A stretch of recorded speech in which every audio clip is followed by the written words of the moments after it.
Hello दोस्तों, स्वागत है आपका ममता की रसोई में। तो आपका बहुत बहुत धन्यवाद। पहली बात तो जो आप मेरे चैनल को इतना प्यार दे रहे हैं, इतना सपोर्ट कर रहे हैं कि मेरा चैनल इतनी तेज़ी से ग्रो हो रहा है। आपको मेरी रेसिपीज़ बहुत पसंद आ रही, उसके लिए धन्यवाद। आज संडे था तो मैंने आज नाश्ते में बनाया था पोहा।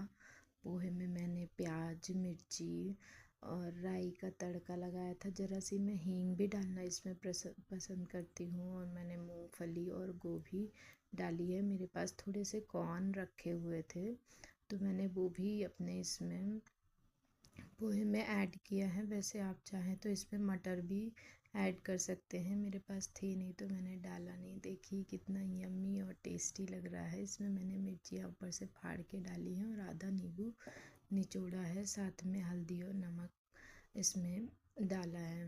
आप चाहें तो इसमें अमचूर भी डाल सकते हैं नींबू की जगह। ये खाने में बहुत ही टेस्टी लगता है और खिले खिले पोहे सबको बहुत पसंद आते हैं हमारे घर में। तो संडे था तो आज हमारे यहाँ सादा खाना बन रहा था। वैसे संडे को कुछ स्पेशल ही बनता है, पर रोज़ रोज़ बोर हो गए थे सब खा खा के वो मसाले वाला खाना। तो आज सबकी फरमाइश थी सिंपल सादा खाना बनाने की। तो मैं ये दाल धो रही हूँ। ये तुअर की दाल है। हमारे यहाँ तुअर की दाल ज़्यादा पसंद करते हैं। वैसे मैं सारी दालें बनाती हूँ पर तुअर की दाल ज़्यादा बनती है, इसको सभी खा लेते हैं, इसलिए तुअर की दाल मैं ज़्यादा बनाना प्रेफर करती हूँ।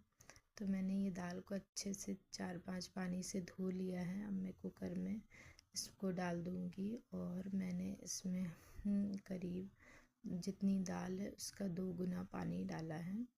आप चाहें तो थोड़ा और पानी डाल सकते हैं, जैसी आप कंसिस्टेंसी रखना चाहें। अगर आपको पतली रखनी है तो आप पानी और मिक्स करें। और मैंने इसमें टमाटर पहले ही काट के डाल दिया, इससे दाल का स्वाद और अच्छा आता है और दाल अच्छी गाढ़ी गाढ़ी बनती है। मैंने इसमें डाल दिया है हल्दी और नमक। अब हम इसको कुकर का ढक्कन लगा के आप इसको गैस पे हम रख के पकाएंगे। और ये दाल एक्चुअली मेरी गांव की दाल है तो थोड़ी देर से पकती है, इसलिए मुझे इसमें 3 से 4 सीटियाँ लगानी होती है। अब मैं साथ में ही चावल पहले से धो के रख लेती हूँ, क्योंकि चावल अगर पहले से धुले हुए होते हैं तो वो बहुत अच्छे बनते हैं, एकदम खिले खिले। उसमें नींबू या घी डालने की ज़रूरत भी नहीं पड़ती है। पहले से धुले चावल एकदम अलग अलग बनते हैं, जैसे होटलों में मिलते हैं उस टाइप से। और चावल का साइज़ भी 2 गुना हो जाता है, इसलिए चावल आप भी चाहें तो पहले से धो के रखें। इससे चावल का स्वाद और उसका टेक्सचर सब बहुत बढ़िया आता है, इसीलिए मैं हमेशा चावल को पहले से धो के रखना प्रेफर करती हूँ। अब हम सब्जियां काटेंगे। मैं सिंपल सी आलू गोभी की बिना मसाले वाली सब्जी बना रही हूँ। इसके लिए मैंने लिए थे 2 मीडियम साइज़ के प्याज। मैं प्याज को ज़्यादा बारीक नहीं काटूंगी, रफली मैंने चॉप किया है प्याज को। अब हम इसमें डालेंगे 4 हरी मिर्चियाँ। आप चाहें तो लाल मिर्ची भी डाल सकते हैं, पर हमारे यहाँ हरी मिर्ची खाना प्रेफर करते हैं हेल्थ के पॉइंट ऑफ व्यू से, इसलिए मैं हरी मिर्ची ही डालना पसंद करती हूँ। मुझे भी हरी मिर्ची ही पसंद है। अब मैंने इसमें ली है 8 से 10 लहसुन की कलियाँ, जो मैंने पहले से ही छील के रखी थी। अब मैं इसमें डालूँगी 2 से 3 मीडियम साइज़ के आलू। क्योंकि मैं आलू गोभी की सब्ज़ी बना रही हूँ इसलिए मैंने इसमें आलू 3 ही लिए हैं। साथ में मैं इसमें गोभी भी मिक्स करूँगी। और अभी ज़्यादा लोग थे नहीं खाने के लिए, 3 ही 4 लोग थे, इसलिए मैंने इतने ही आलू और गोभी लिए हैं, जिससे कि एक बार के लिए हो जाएगी अच्छे से हमारे यहाँ। मैंने आलूओं को भी बड़े बड़े पीसेस में ही काटा है, क्योंकि आलू गोभी की सब्ज़ी में ज़्यादा छोटे पीस अच्छे नहीं लगते हैं, इसलिए मैंने इसको ज़्यादा बारीक पीसेस नहीं किए हैं, रफली इसको चॉप किया है और ये खाने में भी टेस्टी लगते हैं। अब मैंने इसमें ली है एक छोटे आकार की गोभी। गोभी को हमें अच्छे से साफ़ करना होगा, क्योंकि बारिश के टाइम में इसमें कीड़े होते हैं, इसीलिए गोभी को अच्छे से चेक करके गर्म पानी में नमक डाल के पहले आप उबाल लें और फिर इसको अच्छे से देख के साफ़ करके फिर बनाएं, क्योंकि गोभी में इल्लियाँ ज़्यादा रहती हैं, इसीलिए हमें इसको बहुत ध्यान देना पड़ता है। अब मैं इसमें डालूँगी 3 मध्यम साइज़ के टमाटर। टमाटर ये देसी टमाटर हैं, थोड़े खट्टे ही हैं, इस सब्ज़ी में खट्टे टमाटर ही अच्छे लगते हैं। आप चाहे तो नॉर्मल टमाटर भी डाल सकते हैं। सब्जियां मैं पहले से ही काट के रख लूँगी, जिससे कि मैं जल्दी इसको बना सकूँ, क्योंकि बच्चे भी हैं तो उनके भी काम रहते हैं, तो इसलिए मैं पहले से ही पूरी प्रिपरेशन करके रखती हूँ ताकि मैं अपना किचन का काम जल्दी से निपटा सकूँ। और बच्चों को भी खिलाना पिलाना सब चीज़ों को ध्यान रखना होता है, इसीलिए मैं किचन का काम जल्दी से जल्दी करना प्रेफर करती हूँ। मैंने सरसों का तेल डाला इसमें 2 चम्मच के करीब। अब हम तड़के के लिए डालेंगे थोड़ी सी, इसमें जैसे ही तेल धुआं छोड़ दे, सरसों के तेल को हमें अच्छे से पहले पका लेना चाहिए, क्योंकि इसमें कच्चापन आता है तो वो सब्ज़ी का टेस्ट ख़राब हो जाता है। इसीलिए हमें इसमें थोड़ा सा चेक कर लेना चाहिए कि धुआं आ रहा है, उसके बाद ही इसमें कुकिंग की प्रोसेस स्टार्ट करनी चाहिए। हमारा तेल पक गया है तो मैंने डाला है इसमें 2 चुटकी हींग, और ये मैंने अदरक ग्रेट करके डाला है। आप चाहें तो अदरक स्किप भी कर सकते हैं, पर इससे स्वाद अच्छा आता है। मैंने आधा चम्मच के करीब इसमें जीरा डाला है, और जो सब्जियां मैंने काट के रखी थी वो सब इकट्ठा डाल दी है, और आखिरी में टमाटर भी डाला है, क्योंकि मुझे जल्दी जल्दी काम ख़त्म करना था, इसलिए मैंने ये सब इकट्ठा जल्दी डाला है। और मैं ढक के इसको पका रही हूँ ताकि ये सब जल्दी पक जाएंगे और स्वाद भी अच्छा आएगा ढक के पकाने से। जब हम सब्ज़ी को ढक के पकाते हैं तो सारे फ्लेवर्स उसके अंदर अच्छे से इंड्यूस हो जाते हैं, और टेस्ट और खुशबू और सारी चीज़ों का फ्लेवर सब्ज़ी में बहुत ही अच्छा आता है। आप भी ट्राई करिए और ढक के सब्ज़ी बनाइए, फिर बताइएगा मुझे आपको कैसी लगी। हमारी दाल बन के तैयार है।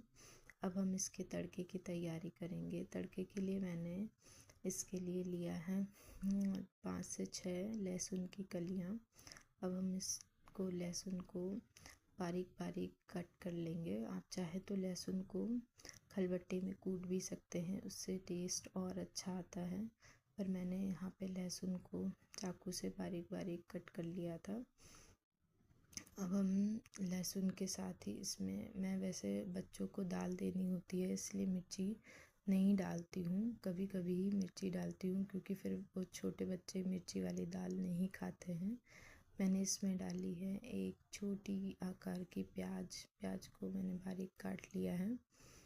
प्याज इसमें तड़के में बहुत अच्छी लगती है। लहसुन और प्याज के तड़के के साथ टमाटर हम पहले ही डाल चुके हैं, पर आप चाहें तो एक्स्ट्रा एक और टमाटर इसमें डाल सकते हैं। वैसे दाल में तड़के में टमाटर अच्छे ही लगते हैं, थोड़ी खट्टी खट्टी दाल सबको पसंद आती है। अब हम अपनी सब्ज़ी चेक कर लेंगे। सब्ज़ी हमारी ऑलमोस्ट पक के तैयार है, क्योंकि हमने इसको ढक ढक के पकाया है, इसलिए सब्ज़ी अच्छे से पक गई है और सारी चीज़ें बढ़िया से उबल गई हैं, मतलब कच्चापन आलू का चला गया है और अच्छे से वो पक गया है। हम दाल के तड़के के लिए सरसों के तेल को गरम कर लेंगे। तेल में जैसे ही धुआं आने लगे तो हम इसमें डालेंगे जो जीरा। आप चाहे तो राई का भी तड़का डाल सकते हो, और मैंने लहसुन डाली है इसमें जो काट के रखी थी, और थोड़ी सी हींग डाली है 2 चुटकी के करीब, और जो मैंने प्याज काट के रखी थी वो इसमें डाल दी है। अब हम इसको अच्छे से पका लेंगे तड़के को। तड़का हमारा जब अच्छे से थोड़ा गोल्डन ब्राउन हो जाएगा तब हम इसमें टमाटर जो हमने दाल में डाल के रखा था वो इसमें मिक्स करके दाल में तड़के को डाल के, और फिर हमें इसको ढक देना होगा। इधर मैं रोटी की तैयारी कर रही थी। मैंने रोटी के लिए आटा गूंद लिया था। आटे को आप जितना अच्छा गूंदेंगे आपकी रोटी उतनी ही ज़्यादा सॉफ्ट बनेगी, इसलिए आटे को खूब अच्छे से नीट करना चाहिए। दोनों हाथों से अच्छे से इसको नीट करने से हमारी रोटियां बहुत ही अच्छी सॉफ्ट सॉफ्ट सी बनती हैं। और आटा हमेशा पहले से ही थोड़ा सा गूंद के रखना चाहिए, इससे आटा बढ़िया मुलायम और सॉफ्ट हो जाता है और हमारी रोटियां बढ़िया फूली फूली सी बनती हैं। अब हमारी पूरी प्रिपरेशन हो गई है, बस अब चावल और रोटी बचे हैं। अब सब्जी और दाल हमारी ऑलमोस्ट तैयार हो गई है। अब हम रोटी बनाने की तैयारी करेंगे। रोटी के लिए मैंने थोड़ा सा ही आटा लिया है, क्योंकि सभी दाल चावल ही खाने वाले थे, इसलिए मैंने थोड़ी ही आटा गूंदा है रोटी के लिए।